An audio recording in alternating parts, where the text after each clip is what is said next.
Okay, here we are inside the Bailey Pegasus gt70 Genoa. If we firstly start with the main control panel, just going to open the door to allow a little bit of lighting. You'll see that this button here is the master switch, so that is 12 volt off, 12 volt on, and when the power comes on it will then display the condition of the leisure battery. There we go.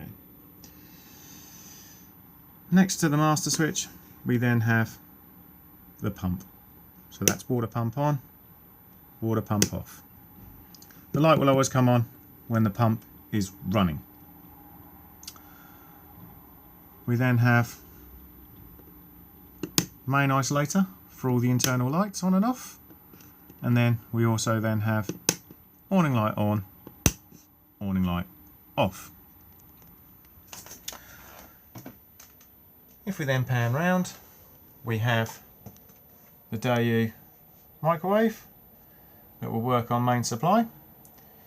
To wake it up we press the EK button. If we then pan down, we have the Dometic freezer. If I now open the door, we can see the controls just here. We're currently in the off position. If I now rotate, we are now running the fridge on main supply. If I then turn again, we are now running it on 12 volt maintain for when we're towing it. And then the last one is gas. If we are going to use it on gas, we need to come across to the temperature control, hold it in and push the igniter button. When it's lit, this line here will drift out of the white into the green.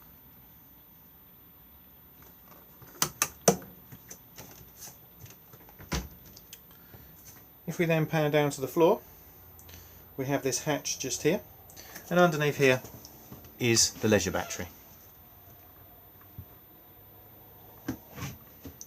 Beside that, we then have the bung that conceals the wind down mechanism for the spare wheel underneath.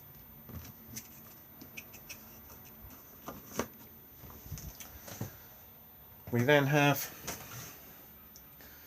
the Thetford Caprice Mark III hob, grill and cooker. In this overhead locker here we have the solar panel regulator. You do not need to do anything with this Truma regulator. It smart charges the leisure battery as it's required. If you come to it and you have a green flashing light, it's just letting you know it's putting a charge in to the leisure battery. If it's a solid green light, it means it's not required because the battery's at optimum level.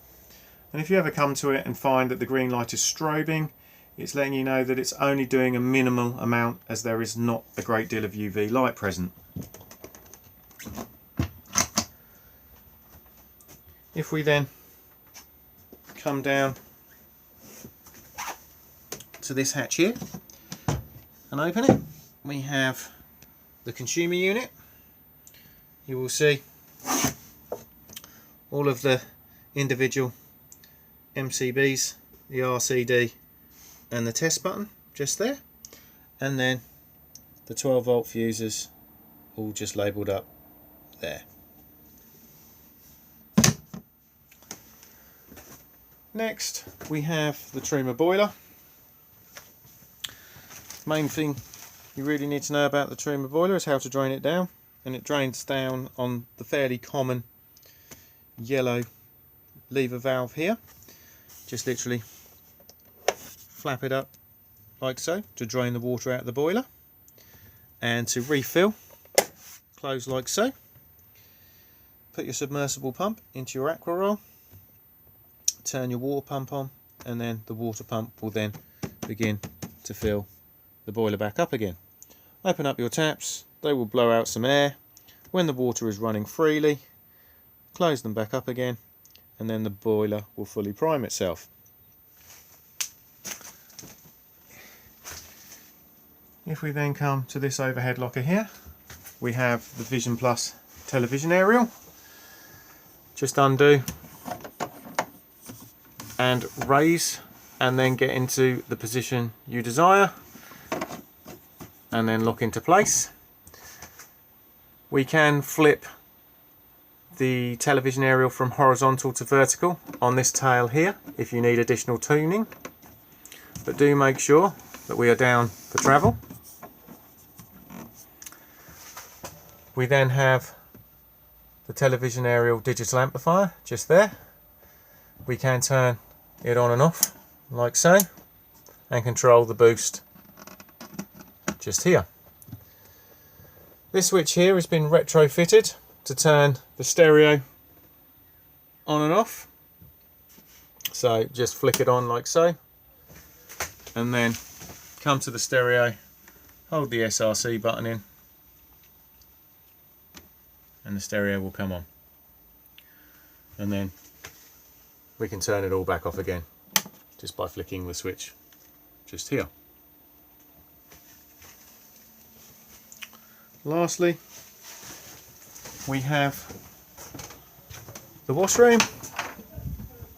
In here we have fairly standard Thetford toilet, electric flush, and then we have the shower just here, and wardrobe just here.